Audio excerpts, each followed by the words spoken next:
Hello friends, कैसे हैं आप सब? क्या हाल चल है जी आप लोगों के? आई होप सो सब बहुत बढ़िया होंगे।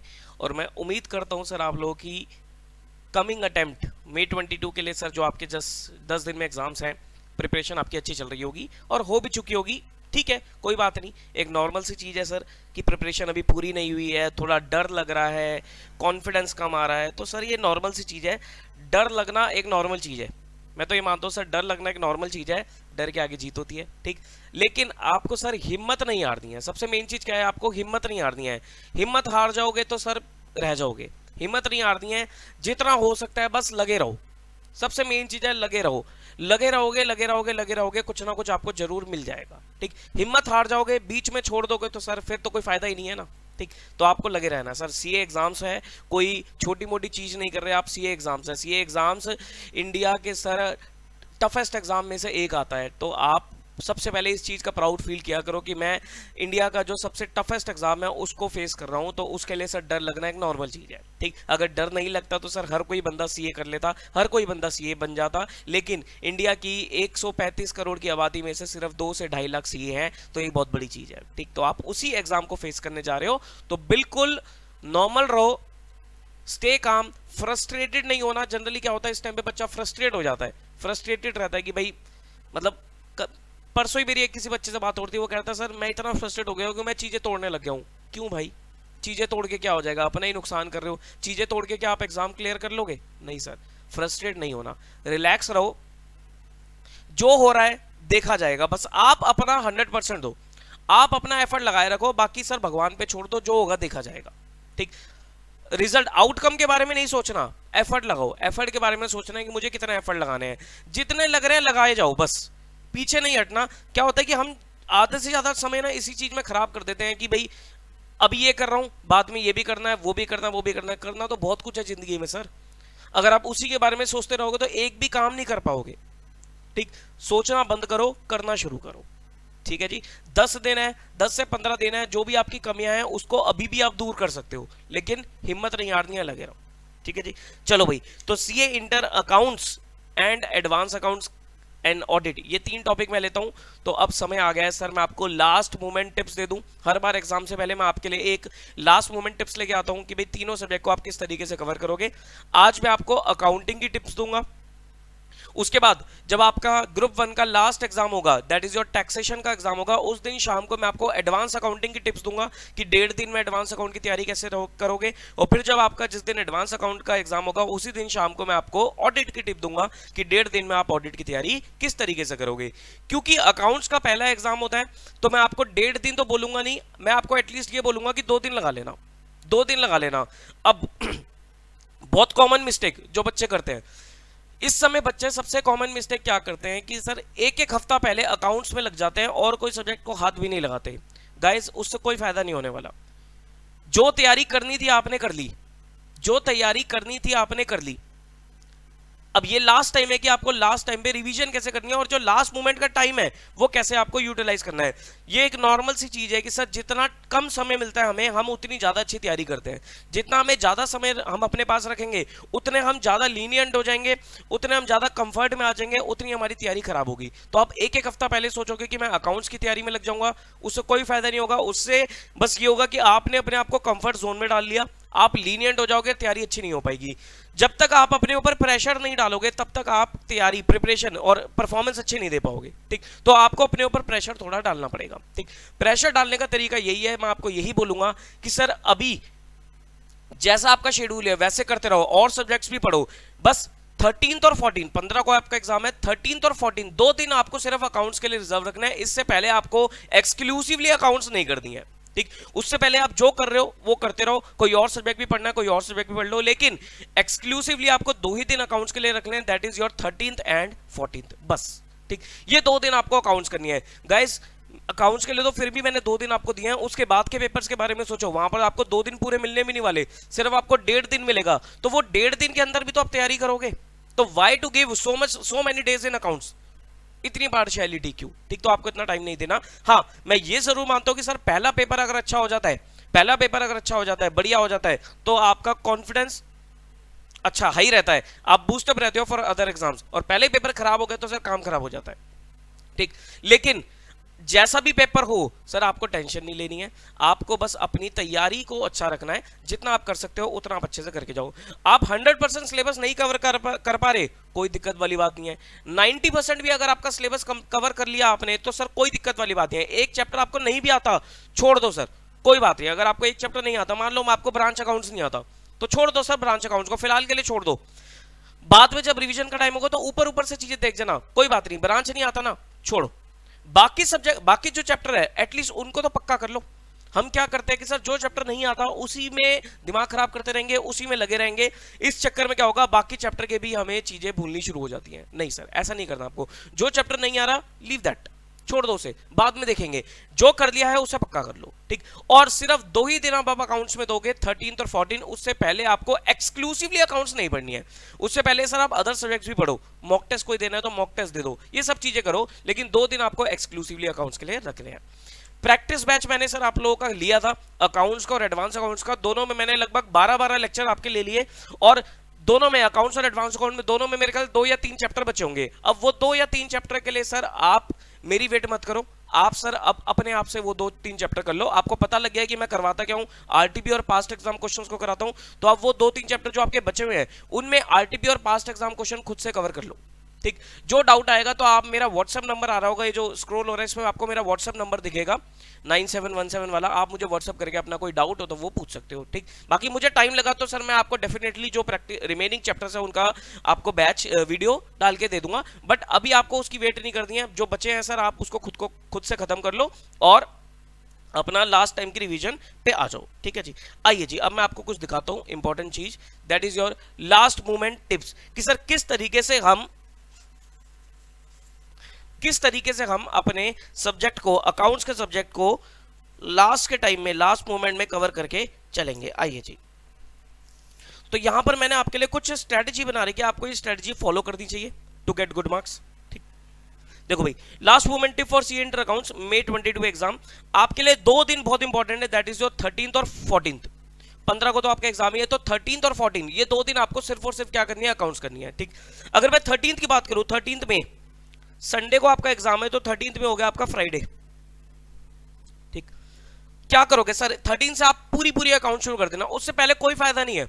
अगर आप सोचो कि मैं आज से, कुछ बच्चे तो आज से लग जाएगा अकाउंट्स में, आ जाए मेरे ख्याल से 8 तारीख है, तो आज से ही बच्चे एग्जाम अकाउंट्स में लग जाएंगे, कोई बेनिफिट नहीं होने वाला सर, कोई भी फायदा नहीं होने वाला। अदर सब्जेक्ट्स को भी टाइम दो। हाँ, 13 और 14 2 दिन आप पूरे अकाउंट्स के लिए लगा सकते हो।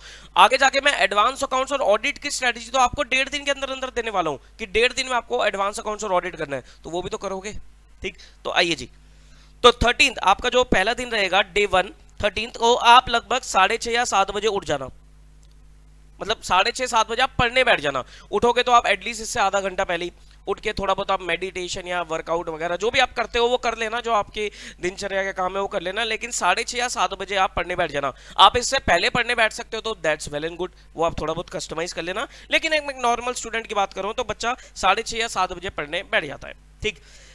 पहली सीटिंग आपको 11 या 11:30 बजे तक देनी है। 6:30 या 7 बजे आप पढ़ने बैठे तो 5 घंटे की सीटिंग निकालो, 5 घंटे की आउटपुट निकालो आप 11 या 11:30 तक। आराम से आपका 5 घंटे का आउटपुट निकल सकता है, पर 5 घंटे का आउटपुट बड़ी आराम से निकल सकता है, क्योंकि इस समय आपको आदत पड़ चुकी है लंबा बैठने की, ठीक। तो आप क्या करोगे, यहां पर 3 चैप्टर उठाओगे, that is your investment account, insurance claim and hire purchase. ये 3 टॉपिक पे टाइम दोगे, investment account, insurance claim and hire purchase. करोगे क्या सर, कॉन्सेप्ट्स पढ़ोगे, कॉन्सेप्ट बहुत इंपॉर्टेंट है। हर एक टॉपिक के कॉन्सेप्चुअल क्लैरिटी आपको चाहिए, पेपर अब पूरे कॉन्सेप्चुअल आते हैं, अब कोई रटी हुई चीजें नहीं आती है पेपर में, तो कॉन्सेप्ट्स आपको देखने हैं, आईसीआई के क्वेश्चंस देखने हैं, स्टडी मैट के क्वेश्चंस देखने हैं आईसीआई के। और अगर आपके पास लेट्स से मेरी बुक है या आपके पास किसी और टीचर की बुक है, तो आपने कुछ क्वेश्चंस को मार्क जरूर कर रखा होगा, इंपॉर्टेंट क्वेश्चन को मार्क कर रखा होगा, या जो मैंने आरटीपी एमटीपी आपसे करवाए थे वहां पर भी आपने कुछ इंपॉर्टेंट क्वेश्चंस को मार्क करा था। अगर आपने वो क्वेश्चंस मार्क कर रखे हैं तो उनको देख लेना, अगर नहीं मार्क कर रखे हैं कोई दिक्कत वाली बात नहीं है, आप कॉन्सेप्ट्स और आईसीआई के स्टडी मटेरियल को देख लो बस, और कुछ मत देखो, ठीक। मार्क कर रखे हैं क्वेश्चंस तो आप उनको देख सकते हो, लेकिन कॉन्सेप्ट्स और आईसीआई का स्टडी मटेरियल के क्वेश्चन को जरूर आपको एग्जाम से पहले देखकर जाना चाहिए, ठीक। तो सबसे पहले उठ के आप 5 घंटे में 3 चैप्टर कवर करोगे, investment account, insurance claim and hire purchase. 20 से 25 नंबर आपको दिलवा देंगे, 20 से 25 नंबर आपको ये फेच करवा देंगे, ठीक है। तो छोटी मोटा गेम नहीं है, बड़ा गेम है, उसके बाद 11:30 बजे आप लेट से उठ गए, तो 11:30 से 1 बजे तक आपको सर रेस्ट करना है, लंच वगैरह ले लेना, ठीक, 1-1.5 घंटा आप आराम करो, रेस्ट करो, लंच वगैरह ले लो, नहाए धोए नहीं हो तो नहाना धोना वगैरह कर लो, ठीक। फिर आपको अगेन 5 घंटे का स्लॉट निकालना है 1 बजे से लेकर 6 बजे तक का। इस टाइम पे आपको बिल्कुल भी सोना नहीं है, इस टाइम पे बिल्कुल भी आपको सोना नहीं है कि खाना खा लिया उसके बाद सो रहा हो 2-3 घंटे, क्योंकि इस टाइम पे अगर आप सोगे तो बहुत आपके लिए डेंजर साबित हो जाएगा वो, क्योंकि इस टाइम 1 बजे के आसपास अगर आप सोगे तो आप सीधा 3-4 घंटे की नींद आपकी कहीं नहीं गई, तो सोना नहीं है बिल्कुल भी, ठीक। पढ़ना है इस समय आपको पढ़ना कब है, आप क्या क्या पढ़ना है आपको इस टाइम पे? इस टाइम पे आपको कंपनी अकाउंट्स के चैप्टर मैंने डाले हैं, जैसे redemption of preference shares, redemption of debenture, bonus and right issue and pre and post, ये 4 टॉपिक आप कर सकते हो साथ साथ, क्योंकि इनको मिक्स करके भी क्वेश्चन एग्जाम में आ जाता है, तो इन तीनों को साथ में कर लेना। Redemption of preference share, redemption of debenture, bonus right issue and pre and post incorporation. करने का तरीका इसमें भी वही है सर, कॉन्सेप्ट्स, आईसीआई का स्टडी मेट का क्वेश्चन, और अगर कोई मार्क क्वेश्चन है तो वो देख लेना, ठीक।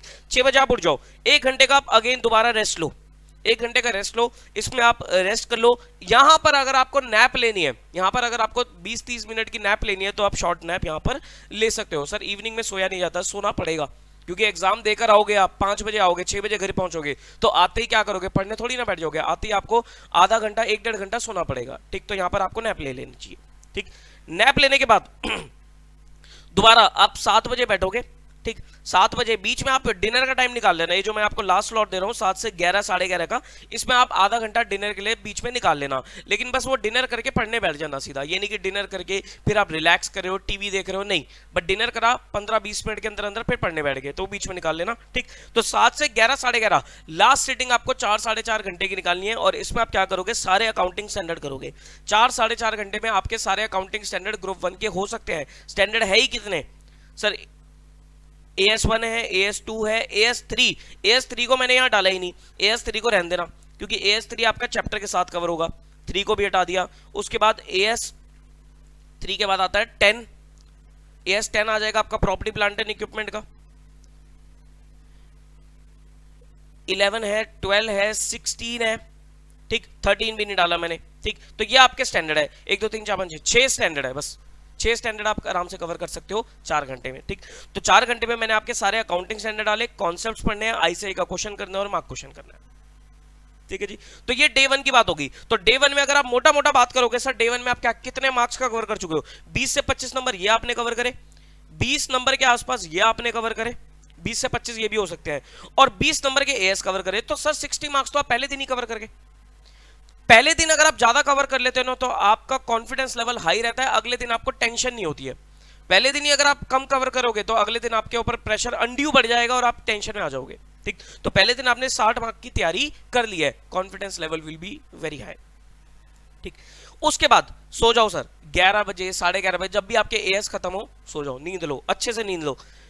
डे 2 14 में 6 साढ़े 6 बजे उठ जाओ, 6 घंटे की आराम से आप पूरी नींद लो, 6 साढ़े 6 बजे आप उठो, और उठ के फिर दोबारा, मतलब उससे पहले ही उठोगे आप, 15-20 मिनट आधा घंटा पहले उठोगे, अगेन आपको 5 घंटे का स्लॉट निकालना है। यहां पर मैंने 2 चैप्टर रखे हैं बड़े बड़े, that is your final accounts of companies and cash flow statement, ये 2 टॉपिक रखे हैं, cash flow statement including AS3, ठीक। तो ये भी आपका लगभग 20 नंबर कवर करते हैं। तो final account of companies and cash flow statement आप करोगे, करने का तरीका वही, कॉन्सेप्ट्स, आईसीआई का स्टडी मैट और मार्क क्वेश्चंस, ये कवर करोगे आप, ठीक। फिर उसके बाद 11:30 शेड्यूल वही है जो आपका प्रीवियस डे शेड्यूल था, वही है, 11:30 से 1 बजे तक आपको लंच करना है, रेस्ट वगैरह ले लेना है, ठीक।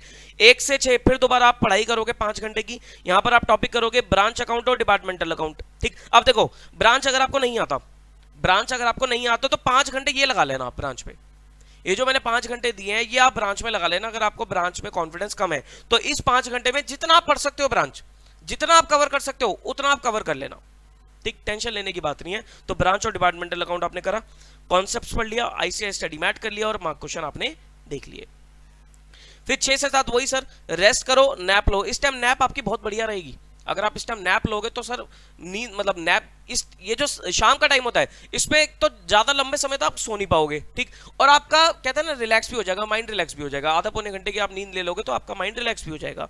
तो आपने नैप वगैरह ली यहाँ पर, फिर दोबारा आप रात को 4 साढ़े 4 घंटे आप बैठे, और आपके जो बचे कुछ टॉपिक है, जिसमें आपका एक टॉपिक रखा मैंने इनकम्प्लीट रिकॉर्ड सिंगल एंट्री, जो प्रैक्टिस से बनता है आपका, फ्रेमवर्क का टॉपिक, और introduction to AS. Introduction to AS मैंने ना यहाँ पर ऑल अकाउंटिंग स्टैंडर्ड में नहीं डाला, अलग से डाला है, ठीक, अगर आप ऊपर उसके साथ कवर करना चाहो तो कर दो, लेकिन मैंने आपको यहां पर इसलिए बोला है क्योंकि इसमें से क्वेश्चन आने के चांसेस ज्यादा है, क्योंकि इसमें अमेंडमेंट है। ठीक, तो इंट्रोडक्शन टू एएस का टॉपिक आप देखोगे, फ्रेमवर्क देखोगे, इनकम्प्लीट रिकॉर्ड्स देखोगे, कॉन्सेप्ट पढ़ोगे, आईसीआई स्टडी मैट करोगे और मार्क क्वेश्चन देख लेना।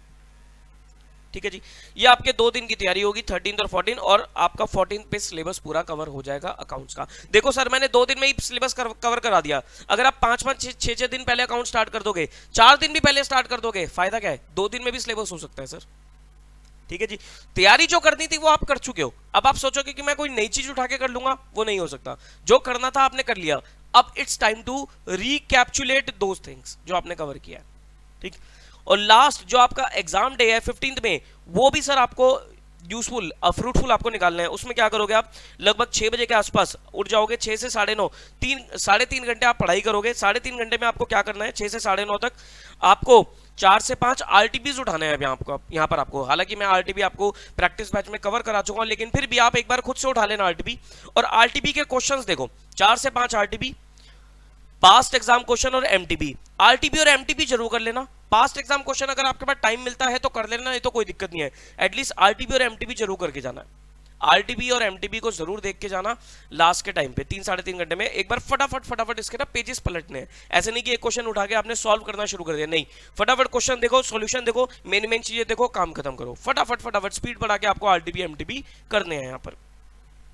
1 घंटा, फिर उसका 9:30 से 10:30 सर 1 घंटा आप रेडी हो जाना, नाश्ता वगैरह कर लेना, और फिर 10:30 से 12 बजे तक ये जो 1.5 घंटा है, इस 1.5 घंटे में आप क्या कर सकते हो सर, कोई अगर आपका टॉपिक बच गया है वो बचे हुए टॉपिक को कवर कर सकते हो, और अगर कुछ भी नहीं बचा है, सब कुछ हो गया है, फिर भी 1.5 घंटे में आप क्या कर सकते हो सर, जो अकाउंटिंग स्टैंडर्ड है उनको दोबारा आप एक बार रिवाइज कर सकते हो लास्ट के टाइम पे। ठीक, मैं भी सर अकाउंट्स में ही करता था, एग्जाम से जाने से 1.5 घंटा पहले मैं सिर्फ एएस पढ़ता था, ताकि मुझे पता है कि भाई एएस में प्रोविजंस है, तो एएस के प्रोविजंस को दोबारा रिकॉल कर लेता था ताकि वो मैं आराम से लिख पाऊं आंसर।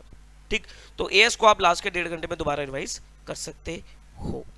ठीक है जी, और उसके बाद 12 बजे सर छोड़ देना, जो हो गया, छोड़ के अपना एग्जाम सेंटर पे चले जाना। एग्जाम सेंटर पे एटलीस्ट कोशिश करना, पहला पेपर है तो 1 घंटा पहले पहुंच जाना, 2 बजे पेपर शुरू होता है तो you must reach your exam centre by 1 PM, 1 बजे तक आपको एग्जाम सेंटर पहुंचना है।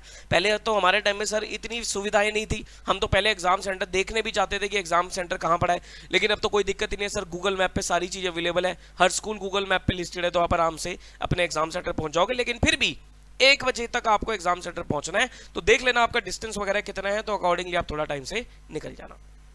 ठीक, ये तो आगे सर प्रिपरेशन की बारी की, हमें प्रिपरेशन किस तरीके से करनी है। अब मैं कुछ जनरल टिप्स के बारे में बात कर रहा हूं कि ध्यान रखना, ध्यान से सुनना सर, जनरल टिप्स जो गलतियां आप लोग करते हो। ठीक, पहली चीज सर, कोविड का टाइम है, आपको मास्क लेके जाना है। ठीक, मास्क लेके जाना, अपनी सैनिटाइजर अपने साथ लेकर जाना, मास्क और सैनिटाइजर आपका अपने साथ होना चाहिए, पहला पॉइंट।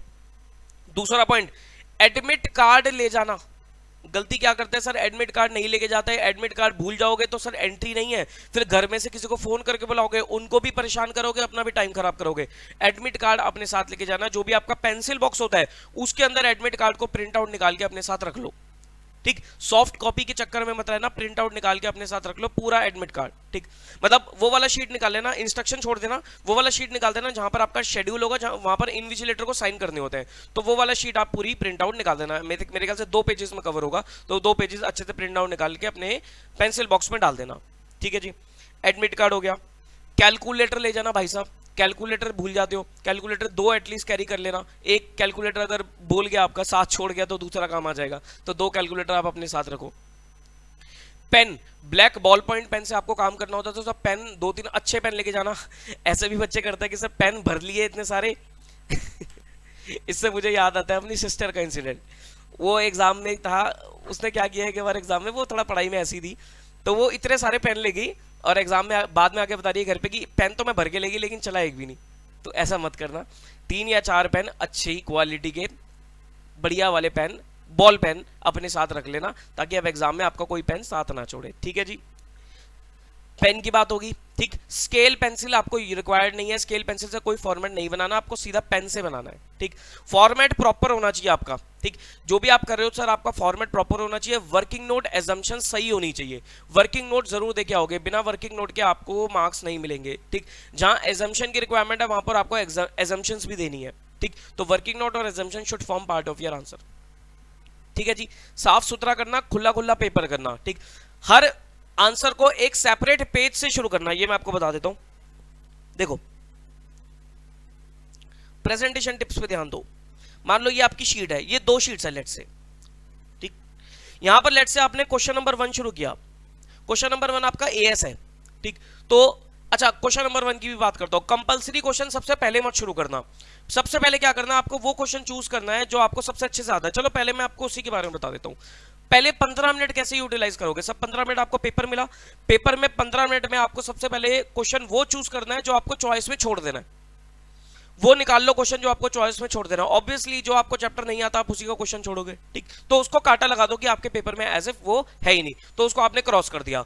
उसके बाद आप अपनी रैंकिंग डिसाइड करो कि बाकी बचे हुए क्वेश्चन में मैं किस तरीके से करूंगा। मान लो 6 क्वेश्चन आते हैं, 6 में से मैंने सोचा कि मैं क्वेश्चन नंबर 5th नहीं करने वाला, ठीक। उसमें ब्रांच का क्वेश्चन है और एक और क्वेश्चन है, तो मैं वो 5th नहीं करने वाला, छोड़ दिया मैंने उसे, ठीक। अब मेरे पास है क्वेश्चन नंबर 1, 2, 3, 4 और 6, ठीक। अब मुझे इन पांचों में से क्या करना है, इन पांचों में से रैंकिंग बनानी है। रैंकिंग में क्वेश्चन नंबर 1 जो कंपलसरी क्वेश्चन है उसको मैं सबसे पहले नहीं उठाऊंगा। तो बच्चे कौन से, क्वेश्चन नंबर 2, 3, 4 और 6। तो 2, 3, 4, 6 में से मैंने रैंकिंग निकाली। मान लो मेरे को क्वेश्चन नंबर 6 सबसे अच्छे से आता है, तो मैंने क्वेश्चन नंबर 6 पहले किया, फिर क्वेश्चन नंबर 2 किया, फिर मैंने बीच में क्या करा, कंपलसरी क्वेश्चन नंबर 1 डाल दिया, फिर अब मैंने अपना 3 किया, 5 किया, ऐसे मैंने करके अपना पेपर कंप्लीट किया, ठीक। पेपर लेंथी होगा सर, स्टार्टिंग से स्पीड बना के रखना। अकाउंट्स का पेपर लेंथी होता है, स्टार्टिंग से ही आपको स्पीड मेंटेन करके चलनी पड़ेगी, ठीक है जी। तो आपको क्या करना है, रैंकिंग बनानी है, कंपलसरी बीच में शुरू मत करना। अब प्रेजेंटेशन के ऊपर आता हूं। मान लो जैसे आपने क्वेश्चन नंबर 2 उठाया, ठीक। तो क्वेश्चन नंबर 2 के 2 पार्ट्स है, क्वेश्चन नंबर 2A और 2B। तो क्वेश्चन नंबर 2A में लेट्स से आपका क्वेश्चन है इन्वेस्टमेंट अकाउंटिंग का। तो इन्वेस्टमेंट अकाउंटिंग आपको क्वेश्चन नंबर 2A बड़ा बड़ा लिखना है पेपर पे। दिख रहा है आपको मैंने कैसे लिखा, आपको बड़ा बड़ा क्वेश्चन नंबर 2A आप बड़ा बड़ा लिखोगे ऊपर की क्वेश्चन नंबर 2A, ताकि एग्जामिनर को दिख जाए कि आप क्वेश्चन नंबर 2 का A पार्ट कर रहे हो, ठीक। और यहां पर आपने इन्वेस्टमेंट अकाउंट बनाया प्रॉपर फॉर्मेट के साथ, कई सारे कॉलम उसमें बनते हैं, तो कॉलम बना के आपने क्वेश्चन को सॉल्व किया, वर्किंग नोट एजम्पशन जो आपको देनी है वो दे दी, ठीक। मान लो क्वेश्चन नंबर 2 आपका यहां पर जाके खत्म होता है, सेकंड पेज पे खत्म होता है। अब उसी के नीचे आपको क्वेश्चन नंबर 2B ये नहीं शुरू करना, ये मत शुरू करना, प्लीज मत शुरू करना, अच्छी प्रेजेंटेशन नहीं होती है। आपको जस्ट यहां पर क्या लिखना है, प्लीज टर्न ओवर। पीटीओ लिखते थे ना बचपन में, प्लीज टर्न ओवर, ठीक। तो क्या होगा, एग्जामिनर आपकी 3rd शीट पे आएगा और 3rd शीट पे आपका क्या जाएगा, क्वेश्चन नंबर 2B, ठीक। ये 2B आपने क्या करा, सॉल्व करा। इंश्योरेंस क्लेम का क्वेश्चन लेट से, तो ये 2B आपने सॉल्व किया। मतलब हर क्वेश्चन का हर पार्ट सेपरेट पेज पर होना चाहिए, ठीक। ऐसा नहीं कि सर क्वेश्चन नंबर 2 का, हम बच्चे क्या करते हैं, बच्चे इस तरीके से करेंगे। देखो मैं बताता हूं, बच्चे क्या करेंगे, यहां लिख देंगे पता नहीं क्यों क्वेश्चन नंबर 2A पार्ट, ठीक। फिर सॉल्व करेंगे। गाइस एग्जामिनर को ये नहीं दिखने वाला, एग्जामिनर को ये दिखेगा, एग्जामिनर को ये दिखेगा। तो ये दिखाना है सर एग्जामिनर को, आप पहला क्वेश्चन कर रहे हो तो आपको बहुत अच्छे से दिखाना है कि भाई मेरे को आता है अच्छे से, मेरी प्रेजेंटेशन स्किल्स अच्छी है, तो वो आपको दिखाना पड़ेगा, ठीक है जी। तो ये चीज आपको अडॉप्ट नहीं करनी चाहिए, हर क्वेश्चन को सेपरेट तरीके से करोगे, ठीक। मान लो एएस का क्वेश्चन कर रहे हो तो क्वेश्चन नंबर 1 के भी 4 पार्ट है, तो हर एक पार्ट को कोशिश करना सेपरेट पेज पे करो। अगर आपको लगता है कि सर एएस का छोटा सा 2-3 लाइन का आंसर है तो आप एक पेज पे 2 पार्ट कर सकते हो, लेकिन प्रैक्टिकल क्वेश्चन को तो मैं तो यही बोलूंगा आपको हर क्वेश्चन को सेपरेट पेज पर करना चाहिए। बात समझ में आती है, ठीक। अब आता है सर टाइम, हम टाइम को किस तरीके से मैनेज कर सकते हैं। देखो टाइम लिमिट आपको 180 मिनट्स में 100 मार्क्स का पेपर पूरा करना है। 180 मिनट्स में आपको 100 मार्क्स का पेपर पूरा करना है। तो मैं ये कह सकता हूं फॉर 1 मार्क आपके पास कितना टाइम अवेलेबल है, 1.8 मिनट। 1.8 मिनट, इसको मैंने रिड्यूस कर दिया टू 1.5 मिनट, 1.5 मिनट बोला मैंने कि हर मार्क के लिए 1.5 मिनट अवेलेबल है, ठीक। फिर इससे क्या होगा सर, आपका 100 मार्क्स का पेपर कितनी देर में कंप्लीट हो जाएगा, 150 मिनट में आप कंप्लीट करने की कोशिश करोगे। और फिर भी आपके पास जो 30 मिनट्स, ये देखो 30 मिनट्स जो आपके बचेंगे, इस 30 मिनट्स में क्या करोगे सर, जो क्वेश्चन आपका अधूरा रह गया है उस पर टाइम लगा लोगे, ठीक। अब यहां से आपको क्या करना है, मान लो 1 मार्क के लिए आपने 1.5 मिनट चूज किया, तो अगर आपका कोई 10 नंबर का क्वेश्चन है 15 मिनट में कवर करोगे, ठीक। 20 नंबर का क्वेश्चन है तो आप लेट से 30 मिनट्स में कवर करोगे, ठीक। और आपका कोई 15 नंबर का क्वेश्चन है तो 15 नंबर के लिए मोटा मोटा 22 मिनट के 22.5 मिनट के आसपास आपको लगेंगे, इसमें कवर करोगे। गाइस इससे ऊपर मत कूदने देना। मान लो इन्वेस्टमेंट अकाउंटिंग का क्वेश्चन आपने उठाया, ठीक, या सिंगल एंट्री उठाया, सिंगल एंट्री आपका 10 नंबर का क्वेश्चन है, 15 मिनट में कवर हो जाना चाहिए, ठीक, तो 15 मिनट में सर लग जाओ, उसको खत्म करने की कोशिश करो। एंड में अगर आपकी बैलेंस शीट मैच नहीं हो रही है तो सब 15 से उसे 16 मत होने दो, 15 से उसे 16 मत होने दो। अगर ऐसा करने के चक्कर में 16 नहीं होगा फिर वो 30 पे चला जाएगा, और जहां उस पे आपने 30 मिनट लगाया आपका पेपर सैक्रिफाइस होगा, कुछ ना कुछ छूट जाएगा, फिर पेपर आपका पूरा नहीं होगा। हम इसी चक्कर में लगे जाते हैं हम कि एंड में बैलेंस शीट को मैच कराना है। गाइस बैलेंस शीट मैच कराना आपका ऑब्जेक्टिव नहीं है, आपका ऑब्जेक्टिव ये है कि पेपर पूरा होना चाहिए, पेपर पूरा करना आपका ऑब्जेक्टिव है, ठीक है जी। तो आपको क्या करना है, 15 मिनट के अंदर अंदर आपका जितना वो क्वेश्चन हो जाए उसको वहीं पर छोड़ के अगले क्वेश्चन में मूव ऑन कर लो, क्योंकि एंड में जो आपके पास ये 30 मिनट्स बचेंगे, जो 30 मिनट आपके पास बचेंगे, इसको आपको लगाना इस चीज में है कि जो जो क्वेश्चन आपके अधूरे रह गए उनको पूरा कर लेना, ठीक। इससे क्या होगा सर, आपके पेपर पूरा होने की प्रोबेबिलिटी बढ़ जाएगी। भाई सिंपल सी बात है ना, आप एक क्वेश्चन के चक्कर में कोई भी एक क्वेश्चन 10 नंबर का छोड़ दो, 90 नंबर का ही पेपर हो पाया, अब 90 में से आपको इवैल्यूएट किया जाएगा। या फिर मैं आपको ये बोल रहा हूं कि भाई क्वेश्चन आप सारे कर लिए और हर क्वेश्चन में आप एंड में कहीं ना कहीं अटक गए, तो वो अटकने वाला जो है वो आपको 1 नंबर या 2 नंबर कॉस्ट करेगा, और जो आपने छोड़ दिया वो तो पूरे 10 नंबर ही खा गया आपके। समझ रहे हो मेरी बात? तो सर आपको पेपर पूरा करने के लिए आपको एक टाइम लिमिट बनानी पड़ेगी, टाइम लिमिट को फॉलो करोगे तो सर आप पेपर पूरा करोगे और आपके पेपर कंप्लीट होने के चांस प्रोबेबिलिटी बढ़ जाएगी, ज्यादा अच्छे नंबर आने की प्रोबेबिलिटी इंक्रीज हो जाएगी। ये आपको स्ट्रेटेजी मेरे हिसाब से अकाउंट्स में लगानी चाहिए। अकाउंट्स क्या, हर प्रैक्टिकल में, कॉस्टिंग हो गया आपका, टैक्सेशन हो गया, हर पेपर में आप ये अपनी स्ट्रेटेजी लगा सकते हो, क्योंकि लेंथी पेपर सारे ही होंगे, थ्योरी पेपर भी आजकल लेंथी बनते हैं, ठीक है जी। बात समझ में आ रही है आपको? ठीक, चलो तो ये आप स्ट्रेटजी लगा सकते हो। प्रेजेंटेशन की बात होगी हमारी, टाइम लिमिट की बात होगी हमारी, एग्जाम सेंटर पे क्या क्या करना है, ये सारी बातें होगी। दूसरी चीज, आपको सर पेपर खत्म करने के बाद अपना पेपर किसी से डिस्कस नहीं करना। घर पे आओ चुपचाप, मान लो आपका वहां पर कोई दोस्त नहीं है, घर पे आओ चुपचाप, पेपर को रखो साइड में, सो जाओ, कुछ खाओ पियो, सो जाओ, नींद लो पूरी, और फिर उठने के बाद अगले पेपर की तैयारी में लग जाओ। जो पेपर कर रहा है उसको भूल जाओ, क्योंकि उसको डिस्कस करने से होगा क्या, अगर मान लो उसको डिस्कस कर भी लिया आपने, मैं कभी भी सर पेपर खत्म होने के बाद उसकी वीडियो नहीं डालता, मैं सारे एग्जाम्स खत्म हो जाए उसके बाद उसके एनालिसिस बनाता हूं। मैं कभी भी पेपर होने के बाद वीडियो नहीं डालता, क्योंकि मैं वीडियो डालूंगा आप उसे कंपेयर करोगे तो फंस जाओगे, कोई फायदा नहीं होता, उससे दिक्कत ही क्रिएट करती है वो आपको चीज, ठीक, क्योंकि फंस जाओगे सर, अगले पेपर को खराब कर लोगे। तो आप उम्मीद मत रखना कि मैं आपको कोई वीडियो एनालिसिस वाली पेपर से आने के बाद दूंगा, नहीं दूंगा, पेपर खत्म होने के बाद जरूर दूंगा आपको। समझ रहे हो मेरी बात? ठीक है जी। तो सर ये चीज आप फॉलो करके चल सकते हो, डिस्कस वगैरह कुछ नहीं करना। और last but not the least sir, positive रहो, अपने ऊपर कॉन्फिडेंस रखो, जितनी आपने तैयारी कर ली आपको अपने ऊपर कॉन्फिडेंस रखना है, पॉजिटिव रहना है, और सर भगवान आपका जरूर साथ देगा और आप अच्छे से अपना एग्जाम क्लियर करके निकलोगे। All the very best to you, take care of yourself, अच्छे से तैयारी करो, स्टे पॉजिटिव, बाय बाय।